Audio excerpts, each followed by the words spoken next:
Ayun ko kung magkita pa kita sa sunod. Parang magtatagal tag buhay. Hindi po. Mahaba pa ang buhay niyo, nanay.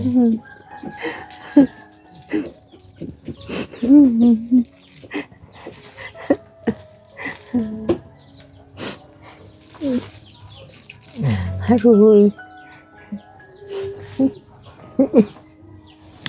Huwag na po kayo umiyak.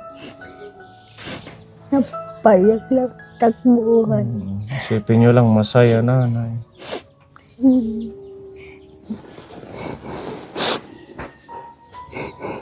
Bakit po?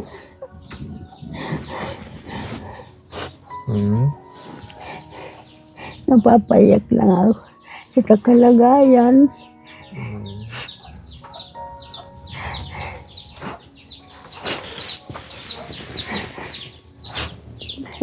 Gusto ko nga na nga gumaling pa ako ka.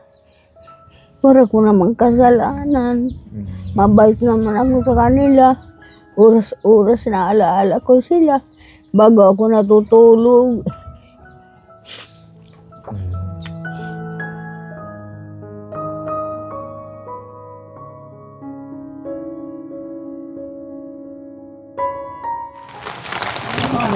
Inlusad na maada. Oo.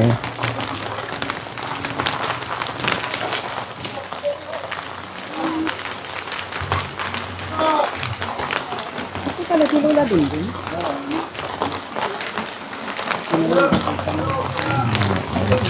Yan pala, Lola. Malabo ni bigilani kami niyo.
Anak kayo ni Lola?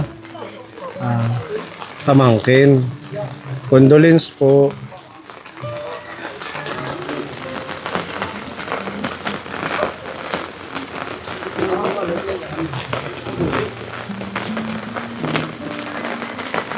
Buhay pa man dito.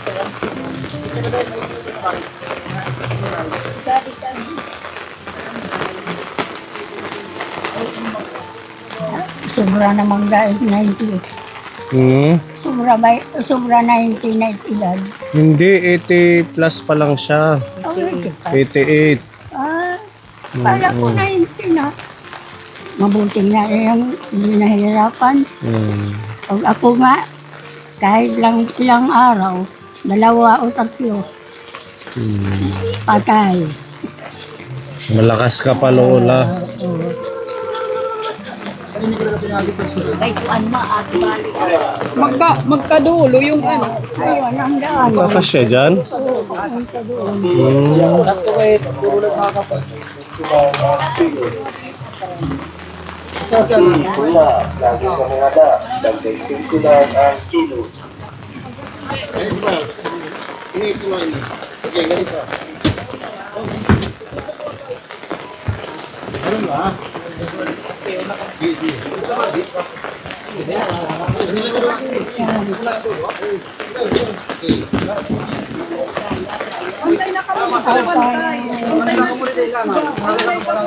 Ito makamuagi. Ah, ba't yung pamikira?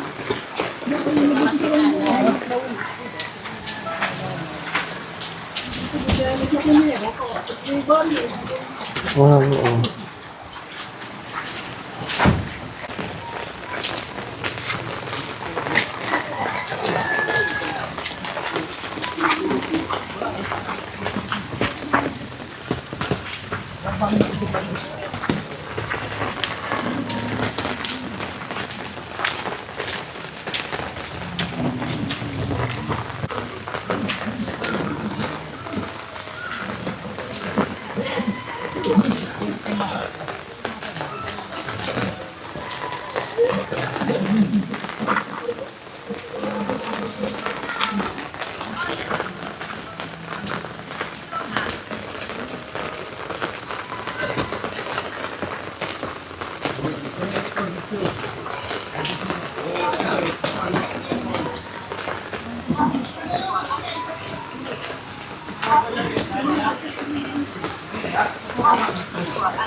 Kaya na.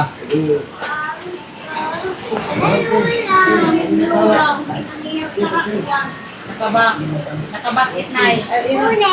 Hello.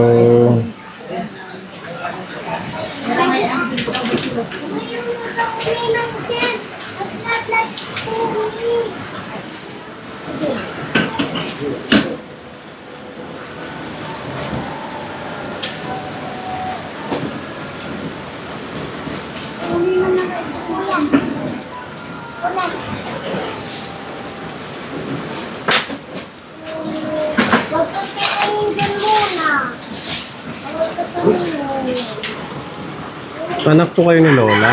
Ang pangkunda ka dit umagad. Magandang hapon po. Nakikiramay po kami. Pamangkin laak niya. Pamangkin ka. 1 week at ano man na sa hospital hiya. Bordo ko. 1 week siya sa Pulis hospital. na at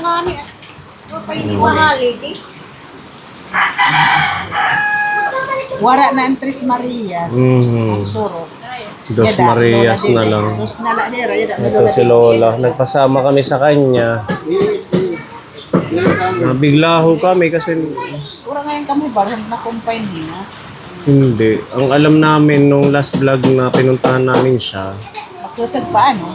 oo, nakakabangon pa siya pero yun nga, parang hirap daw siya huminga.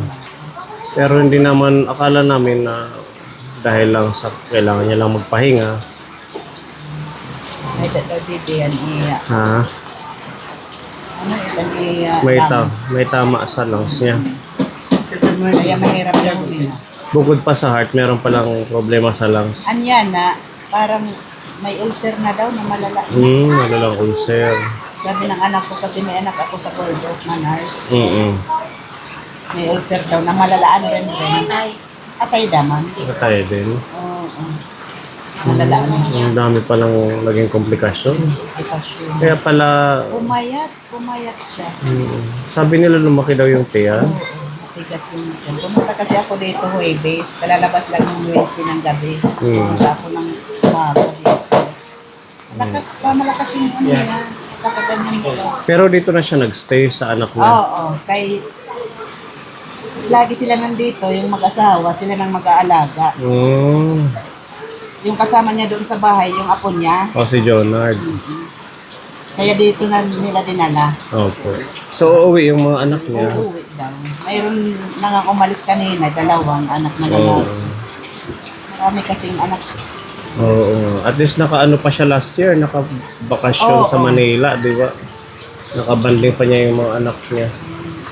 Masabi na lang po, nakikiramay kami. Ang ating mga Kaponi team, Kaponi sponsor, at sa mga nagtulong-tulong na mula nung nakilala namin siya. Sabi ko nga kay Lola Diling kanina, sabi ko, hindi niya alam na namatay na. Hindi niya alam. Di ba? Hindi mo alam kanina? Sabi ko, Dito ka. patay na yung Tres Marias na isa. Sabi ko sa kanya. Dito ka, Lola. Ay, So, ang nangyari, late na rin to na kanina lang, lumabas, Balita. galing din ako dito. Nung mas, laman ko na namatay na, pumunta ako kaagad dito, nandito pa, hindi pa dinadala sa punerarya. Paglabas ko, doon sa kalsada, nandiyan yung matanda. Sabi ko, wala na yung isang Tres Marias. Bigla naman itong matanda. Dalawa na lang tayo. Dalawa na lang kayo ni Lola Normelita. Mag-ingat ka, wag na muna magsyuktong. At saka yung...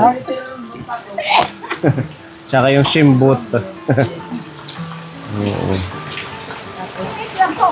Ha? Ano yun? Kahit daw konti, pampatulog lang daw. Patulog, basta wag madami. Diba? Di ba kung makatulog, Wala, nga dakit. Oh, at least, Ito na yung kagawad. hindi, okay lang po yan. Kapamilya naman kayo ni Lola. Pamangkin po ako ng asawa niya. Oh, at saka, ito na rin siguro yung time na makapagpasalamat kayo sa mga tumulong kay nanay mula umpisa. Pwede lang magwaray. Hangaran po hit pamilya ni Nanay Dindin. Hulos po kasing-kasing it amon pagpasalamat. Hangatanan nga binulig ha iya. Nung nabubuhay pa Nung siya. nabubuhay pa siya. Alam namin na malaking tulong yon sa matanda. Tapos, nung nadala siya sa ospital, marami ding tumulong, mga kamag-anak, mga anak niya. Kaya, taos puso kaming nagpapasalamat po yung pamilya ni Nanay Dindin. Lalong-lalo na po sa inyo, Sir Pony. Opo, wala pong ano man. Maraming salamat po. Hindi namin siya makakalimutan kasi napakasipag niya. Opo, talaga. Oh, kahit ganun yung edad niya, ang dami niyang ginagawa Kahit doon may sa nararamdaman, nagdadalos. talaga nagdadalos. Nakakapag-alaga pa ng baboy yun. Bilib tayo kay Lola kaya mamimiss natin siya kapon. Kami nga, nabigla din kami kasi yung bahay namin malayo. Doon, Malayo. Nabigla nga kami nung nalaman namin nung na-confine. Oo. Tapos malala na kaagad daw yung sakit. Pununtahan ko nga dito nung Huwebes. Sabi ko sa kanya, magpagaling ka. Oo, gagaling pa ako, malakas pa ako. Sabi ko, pag-ampo, number 1, ikabuling ha. 3 years, totoo. Pag-ampo, sa badakay. Oo. Kay number 1 bowling. Kung sinabi Ganun pa man, okay na din kasi hindi na siya pinahirapan ng matagal na panahon, di ba? Tapos yung anak niya, di ba, si Nanay Tese dyan, yung Opo. kapitbahay niya. Pumunta dito kagabi, yung nakausap niya. Nakausap pa sila, niya. hindi nila. Mula Nakapag-ano kanina siguro. umaga daw, maganda lang yung kwento. Sabi niya, Nanay Tese. Hindi siya pinahirapan. Kasi pumunta din yung Mana Asun doon sa may namin, banda. Nangumusta din ako. Kumusta na si Nanay Dindin? Sabi parang nagpapaalam na daw. Sabi ni Mana Asun. Sabi daw na mabutlaw na. Kapagod na mabutlaw siya. Yun din ang sabi sa amin. Nasugad ha iya ko nung kagabi. Asun, mabutlaw na. Gagkarayag ko na pumahuway. Ginsag ko nang kunamang ni Mana Asun. So, rin ko na. Mana Asun, ka-istorya na sugar nanay. Puro may titaw-tip pagkabto. Kasi yung mga anak niya yung hinahanap. Na yung Inaantay niya yung mga anak niya. Inaantay niya. Sabihin mo na, huwag na siya mag-ano sa mga anak niya kasi malalaki naman na yan. Yung mga Oo. 4 years po natin siyang naging... kasama niya. Oo. Kaya sobrang close na po niyan sa amin. Saka yung mga ngiti niya, hindi namin yan makakalimutan. Oo. Yung ngiti niya talaga nakakamiss. Lalo na si Tita Mel sa pa-insure. Insure na gatas. Masayahin kasi si Lola. Masayahin. Lahat ng mga sponsors na naging bahagi ng buhay ni Lola, nagpaabot ng blessings and support. At least na iparamdam po natin yung love kahit man sa huling mga araw niya. Kasi 13 days ago, binisita natin siya na naitimpla ko pa siya ng gatas. Napakain pa natin siya. Tapos nakapag-bless pa kami sa kanya. Kumbaga, siguro, inaantay niya lang yung mga anak niya. Yun yung ano niya siguro. Kausap niya sa cellphone. Kagabi daw, lahat tinawagan. Lahat tinawagan. Pero Nagsasalita siya na pagod na daw siya. Gusto na niyang mag-quiet niya. Yun lang yung sinasabi sa ating mga Anong mamimiss mo kay Lola? Oh, Ano yung sayaw? Maniyo sa rayaw. Ano, di ba? Oo po. Cha-cha-cha. Chat-chat mo. Kahit mahirap na siyang Nanonood makatayo, kasi ako nakikichat-cha ng pa vlog din. na nagsasayaw sila. Ayun, nabawasan na naman tayo ng isang senior kapoli. Malungkot pero ganun ang buhay. Mana Norme, maaram na. Alam na ni Lola Norma. Minsan matangkod.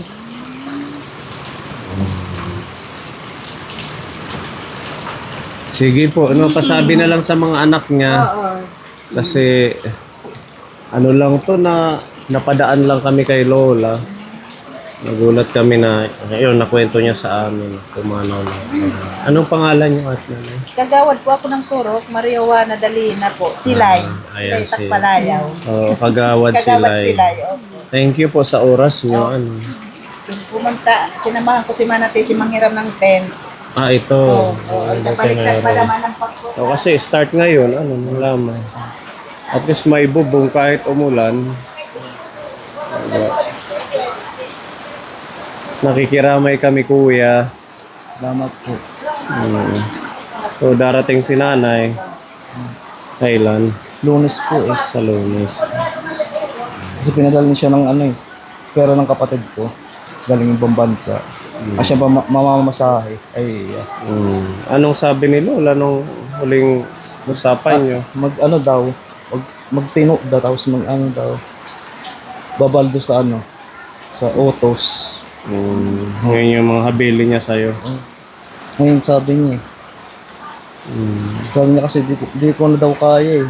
Sabi niya. Sabi ko, pwede ka na naman. Hindi na rin kaya. So sino ang magiging kasama mo dun sa bahay? Ako lang. Kakayanan ko naman. Kayanin mo na lang. Tsaka pag naayos yun, nalagyan ng dingding, okay na yun. Pagtutulong-tulong naman yung mga anak niya. Maayos yung bahay Na niya. magawa.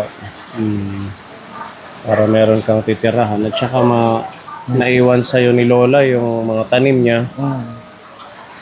Kaya kung mag-ano yan. Continue mo na lang. Condolence ko yan. Tsaka magbihis ka ng wag pula. Siguro ibang color na lang, itim or white, ano. Ito yung hinahakot niya para hindi maputi. Mga bato.